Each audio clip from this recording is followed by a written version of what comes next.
ഇതാണ് സാമ്പ്രാണിക്കൊടി ദ്വീപ്, കൊല്ലം ജില്ലയിലെ പ്രക്കാടം എന്ന സ്ഥലത്ത്. ഇത് കായലാണ്, അവിടുത്തെ ചുറ്റുപാടുള്ള കായൽ തീരമാണ്. സാമ്പ്രാണിക്കൊടി ദ്വീപിലെ അഷ്ടമുടി കായലിൻ്റെ ഒരു ദൃശ്യമാണ് ഈ കാണുന്നത്. അപ്പോൾ ഞാൻ ഈ ബോട്ടിലോട്ട് പോകാൻ തുടങ്ങുകയാണ്. ബോട്ടിൻ്റെയൊക്കെ ലൈഫ് ജാക്കറ്റൊക്കെ ഇട്ട്.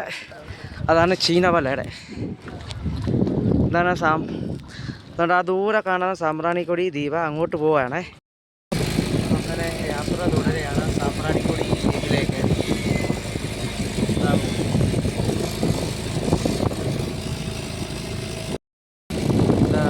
ബോട്ട് ചട്ടിയാണ്. ഇതാണ് സീന്. ആ കാണുന്നത് സാമ്പ്രാണിക്കൊടി ദ്വീപ്.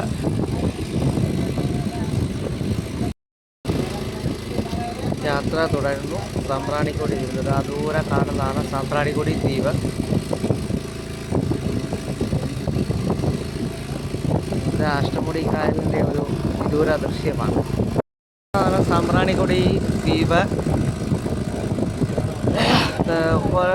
കുറേ ദ്വീപുകളുണ്ട്. അതിലൊന്നാണ് കാണുന്നത്. ആ കാണുന്നതൊക്കെ ബോട്ട് ജെട്ടിയിലെ ബോട്ട് പിക്കപ്പ് പോയിൻറ്റ്സൊക്കെയാണ്.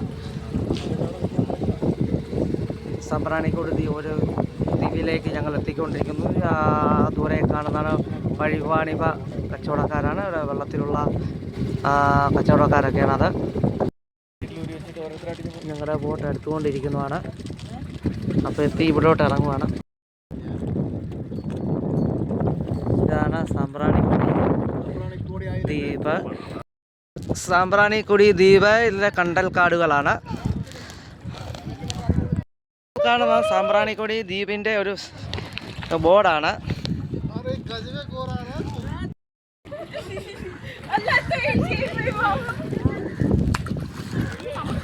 ഇതിലെ വെള്ളത്തിലെ ഒരു കടയാണ്, കണ്ടില്ലേ?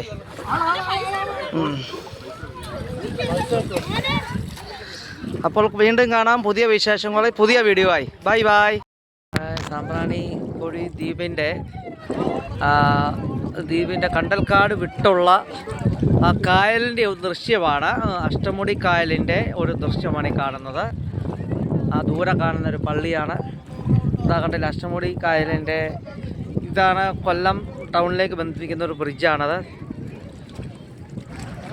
ഇപ്പോൾ സമയം 4 മണി കഴിഞ്ഞു. നല്ല മനോഹരമായ ഒരു കാഴ്ചയാണിത്.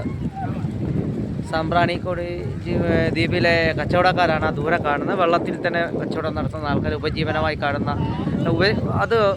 ആ കച്ചവടത്തെ ഉപജീവനമായി കണ്ട് ജീവിക്കുന്ന ആൾക്കാർ. ഇതൊരു വള്ളക്കാരാണ്. ഇവരൊക്കെ ഇതിനെ ആശ്രയിച്ചാണ് ജീവിക്കുന്നത്. ടൂറിസത്തിനെ ആശ്രയിച്ച് വരാൻ താല്പര്യമുള്ള ആൾക്ക് തീർച്ചയായും വരാം. DTPCയുടെ 150 രൂപ ടിക്കറ്റ് എടുത്ത് കഴിഞ്ഞാൽ ഇങ്ങോട്ട് വരാൻ പറ്റും. അപ്പോൾ വീണ്ടും കാണാം. സാമ്പ്രാണിക്കൊടി ദ്വീപിൻ്റെ ദൃശ്യം എൻ്റെ പുറയിൽ കാണുന്നതാണ്. ഇതായത് കണ്ടില്ലേ, എൻ്റെ പുറകിൽ കാണുന്നതാണ് സാമ്പ്രാണിക്കൊടി ദ്വീപിലെ തുരുത്വം. ആ തുരുത്തിലെ കച്ചവടവും അതുമായിട്ടുള്ള ബന്ധപ്പെട്ട സർവീസുകളുമാണ്. ഇതാണ് അതിൻ്റെ ബൈക്ക് സീനാണ്. ഇവിടെയൊക്കെ കണ്ടില്ലേ, ഇവിടെയൊക്കെ ബോട്ടുകളാണ്. ഈ ബോട്ട് സർവീസുകാരൊക്കെയാണ് ഇവിടെ നമ്മളെ ഇവിടെ ഹെൽപ്പ് ചെയ്യുന്നത്. കണ്ടൽക്കാടിനകത്തൂടെയൊക്കെ ബോട്ട് സർവീസുണ്ട്. 100 രൂപ കൊടുത്താൽ മതി. അപ്പോൾ വീണ്ടും കാണാം അടുത്ത വീഡിയോ ആയി. ബൈ. സാമ്പ്രാണിക്കൊടി ദ്വീപിലേക്ക് വരണമെങ്കിൽ കൊല്ലം റെയിൽവേ സ്റ്റേഷൻ്റെ അവിടെ നിന്ന് കുറച്ച് മാറി ഒരു 4 ക്രോസ് റോഡുണ്ട്. അവിടെ നിന്ന് പ്രക്കാനമെന്ന് ബസ്സിന് പിടിച്ചു കഴിഞ്ഞാൽ സാമ്പ്രാണിക്കൊടി ദ്വീപിലേക്ക് എത്തും വണ്ടി. വെറും ഒരു മിനിമം ബസ് ചാർജ് പോയിൻ്റാണ്. നല്ല ഹോട്ട് സ്പോട്ടും നല്ല പിക്നിക് സ്പോട്ടും കൂടാ കേട്ടോ.